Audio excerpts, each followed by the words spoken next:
May nangingitlog pala dito. Kahit saang lugar talagang malapit talaga sa akin yung mga manok.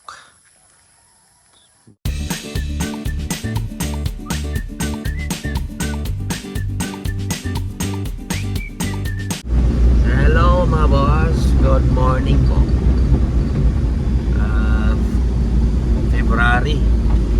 February 5 na po ngayon mga boss, 2026.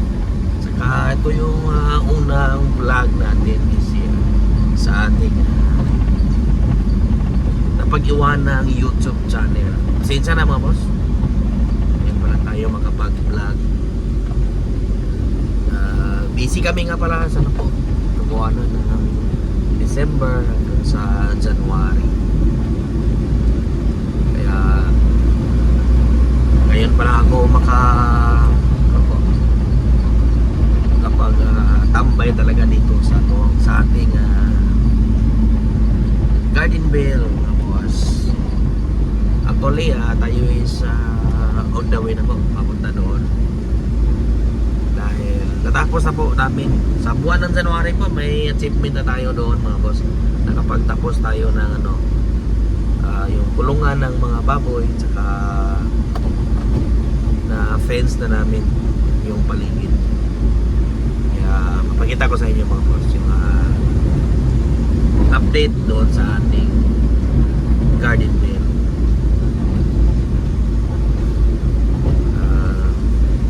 Isa lang po ako ngayong pupunta doon dahil may mga order po doon sa Bahay Litsunan. Bahala kong buong araw ako magstay dito mga boss. Sila nang bahala doon sa Litsunan. Ako naman dito sa taas. Ako dito linis ng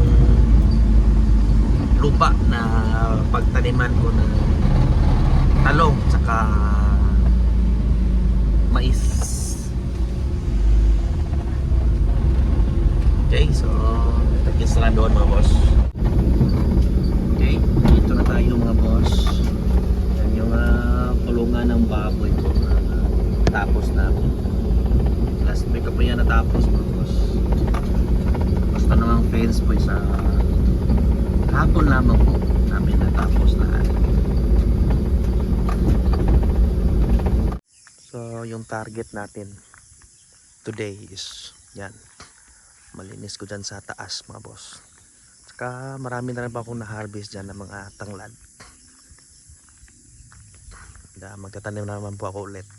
Yan, mga tanglad. So maglagay tayo ng mais saka talong dyan sa itaas habang hindi pa natin ma-develop dahil wala pa tayong sapat na pinansyal mga boss. So pagtaniman ko lang muna ng mais saka talong. Dito naman sa baba is mag-clearing tayo dito mga boss. Kaya lang mag-isa lang tayo ngayon kasi masama rin kasi yung pakiramdam ng ibang kasama natin doon po. May mga trangkaso kaya hindi ko na sinama. Mag-isa na lang ako dito para mas marami akong maisip ng mga bagay-bagay na maaaring gawin for the future mga boss. Okay, dito tayo sa boss, kubo. Dahil before tayo mag-start is pa pala tayo mga boss, mag-init tayo ng tubig para makapag-kape tayo later. Yung misis ko nga pala is nagkukumilit na sumama dito sa akin pero hindi ko na sinama talaga dahil gusto ko mas mataas yung oras ko dito ngayon. Gusto kong marami akong matapos ng mga gawain.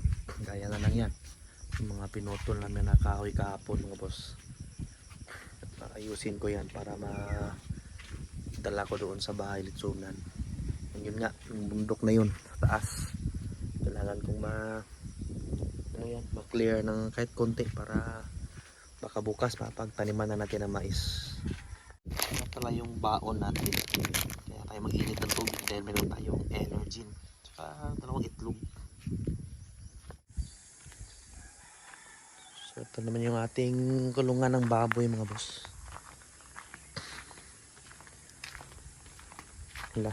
Last week na po ito natapos mga bossing. Yan. And hopefully this month malagyan na natin ng mga biik. Bali 10 by 20 feet nga pala yung sukat nito mga boss. Yung 2 kwarto na yan. Kaya pwede natin lagyan ng 15 to 20 heads each po. Kada kwarto. Dahil hindi naman po for patining yung purpose dito. Pang litsunin naman po. Siguro mga 25 below lang. Harvest na. Walang baboy dito na aabot ng 30 kilos. Yan. Biik na talaga lang yung kulang. Hindi na kasi tulad ng dati mga boss. Mga biik natin dito is makabili pa tayo ng 2.5, 3,000 or 3.5 yung pinakamahal. Ngayon po talagang nasa 5,000 po. 255 yung presyo po ng biik dito sa Bohol. Kaya may hinintay pa tayo ng konti mga boss. Baka meron tayong makuha na kahit man lang 4,500 or 4,000 doon sa ibang lugar. Dahil talagang sobrang mahal na po yung 5,000 para sa akin mga boss. Kaya nga tayo nag-alaga ng biik is para makapag-counter pricing tayo doon sa mga supplier natin. Kapag 5,000 yung kuha natin, para rin tayong bumili sa kanila sa supplier natin ng presyo ng litsunin. Kaya sana makakuha tayo ng 4,000 po or 4,500 for 1 month po na pag-aalaga. So yung mga alagaan natin na biik dito mga bosses, talagang 1 month lang yan. Harvest na, and then bili ulit ng biik para mabilisan yung mga boss, yung rolling ng ating kapital. Hopefully balang araw maging successful tayo dyan mga boss, and hopefully lang po sana hindi tayo mapasukan ng ASF dito. So gawin natin yung mga nararapat para hindi tayo mapasukan mga boss. Kaya yung mga litsonero ko is hindi ko sila gaanong pinapapunta dito. Pati ako, pag meron na tayong biik dito, siguro kahit ako hindi na ako makalapit siguro dito sa babuyan. Yung caretaker ko na lang na talagang titira dito yung dalapit para iwas pusoy mga boss. So, okay, start na tayong magano po lang sa taas. Linis-linis yan itong kulungan. Salamat sa Diyos, katas po yan ng mga boss, mga paghihirap namin sa buwan ng December. Yan yung napatayo nating kulungan ng baboy, saka nakapag fence na rin. Cyclone yung gamit namin para just in case na merong baboy na na maka akyat dito, makalabas, hindi sila makapunta doon sa mga sulok na lugar. Dito lang sa loob kasi may fence naman po, madali lang namin mahanap. May nangingitlog pala dito. Kahit sa lugar talagang malapit talaga sa akin yung mga manok. Balang araw din tayo ng manukan dito mga boss, mga native chicken. Yan, malaki yung tatrabahuin natin today. Okay, para kapag timpla tayo ng kape after natin paglinis doon mga boss. And wala nga palang pasok today, February 5, dahil may papasok po na bagyo dito sa Visayas area. hanggang bukas wala ring pasok mga boss. Kaya gustong gusto ng misis ko na sumama dito pati yung mga bata, pero yun nga, may parating na bagyo, so doon na lang sila para makapag-relax. And yun nga, dahil ayaw ko kasing may mag-apura na umuwi, kaya talagang mas mabuting mag-isa kapag ganito yung gawin natin mga boss, yung paglilinis ng ating garden bale, para mas marami tayong magawa, marami tayong maisip. Tingnan yung mga bago na nating tanim na tanglad, mga bunutan ko na yan mga boss, napag harvestan ko na yung mga bago na yan hanggang dito. Yan, hindi ko pa na-harvest yung dito na area. Yan, saka marami pa doon mga boss. Pero dyan sa upper na part na yan, pagtaniman ko na ng mais. Yan dito, tanglad pa. Yan doon sa dulo.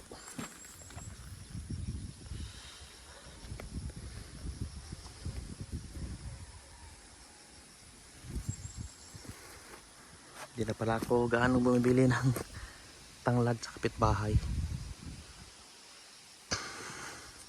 Mataba kasi yung lupa dito mga boss, dahil pinagtaniman to noon ng ubi. Diyan, lilinisin pa natin.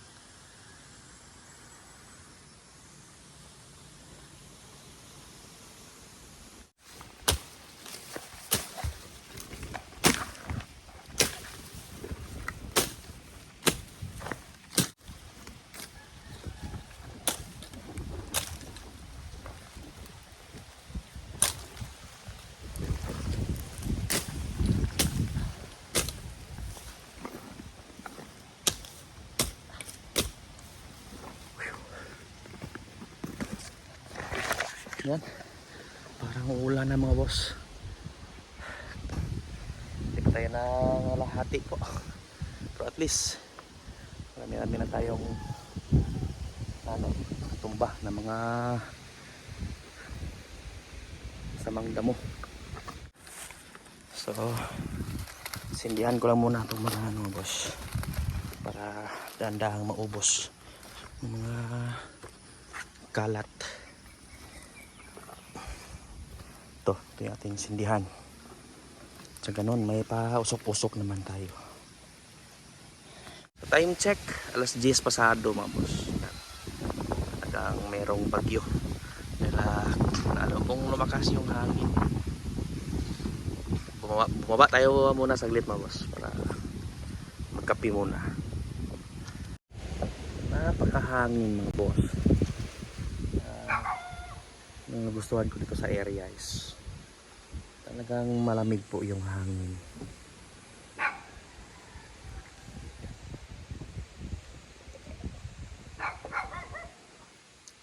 Saka pala tayo kukuha ng mga caretaker dito mga boss, sa paggawa pa ako ng bahay dyan sa mga mismong may mga naputol na kahoy. Meron tayong bahay magtiayon ang tawag dito sa amin na boss, yung couple po. Libre lahat, saka may monthly start muna ng 10K mga boss, tapos libre po lahat sila. Yung trabaho lang naman dito is maglinis, yung pag-alaga ng baboy, saka manok, saka konting tanim-tanim. Hindi naman gaano kalaki yung lupa. 1.5 lamang na mga boss, square meter, 1,500 lamang po. Taniman ng mga gulay-gulay, po yung pagpapalaki ng maayos ng mga baboy, saka yung mga manok. Yun yung kanilang priority dito po sa ating garden bale. Kung hindi ko makakaya this year yung pagpatayo lang dyan, bahay ng caretaker, ako muna yung mag-sakripisyo dito araw-araw sa pag-alaga ng lahat.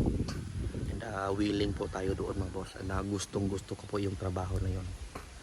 Kahit sila na muna doon sa paglilitson, ako dito talagang kaya kong magstay dito mga boss nang mag-isa, kasi hangad naman natin talaga is yung peace of mind. Dito talagang makakalimutan mo lahat ng mga stress mo doon, yung mga pressure doon sa ating litson business. Pero hindi ko naman tatalikuran yung pagiging litsonero mga boss. Kumbaga itong area na to sa escape ko lang.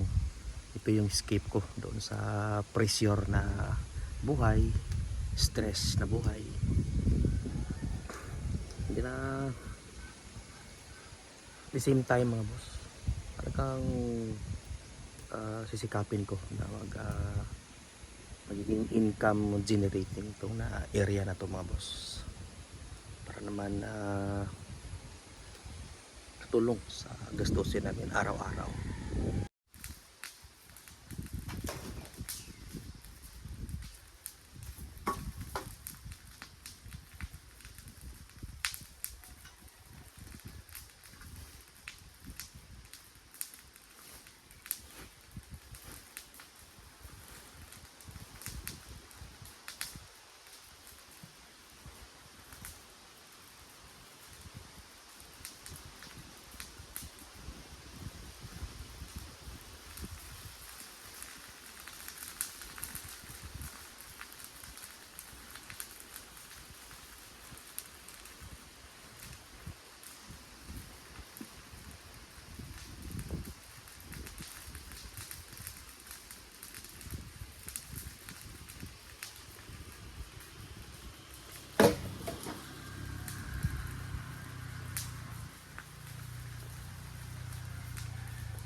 Time check, 11:52 na pala mga boss. Kaya pala gutom na yung pusang ano dito, pusang laaw, saag. Pero dito na po yan tira mga boss. Habang wala kami dito nagpapainit yan. So buti na lang, meron tayong dalang itlog dito. Nilagay ko sa ito lang ako kakain mga boss. Dalawang itlog, kape ulit, tapos dalawang itlog before tayo uwi mga boss. Marami pa sana akong i-cleared bandang doon. So malay natin baka makabalik tayo mamayang hapon pagkatapos ng mga ano po, ma-set up ko yung mga order for this afternoon mga boss.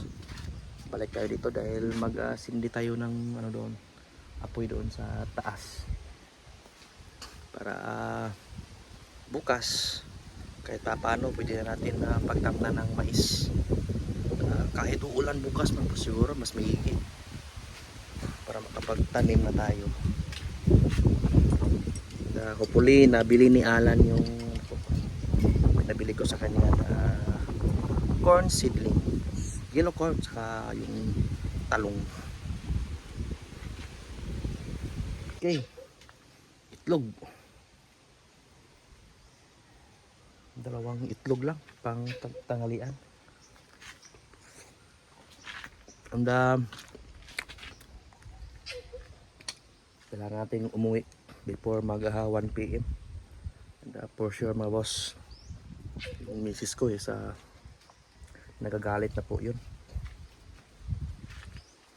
Hindi pa naman nila ako makontak dito dahil wala pang ganong signal dito mga boss, maliban na lang pag umakyat ka doon sa taas na makakontak sa atin.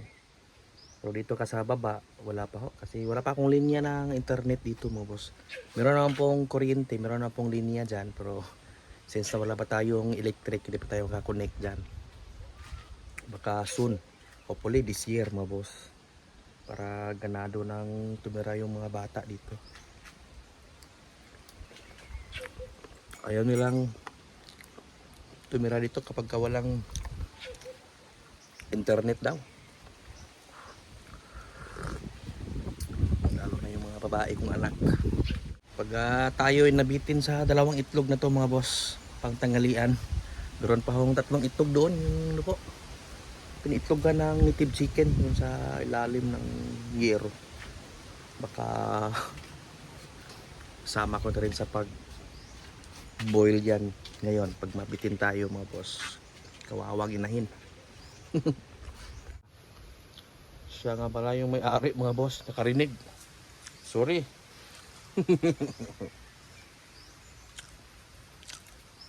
May mga aso na pala dito sa mga kapitbahay. Wala akong ulam ngayon, boy. Next time na lang.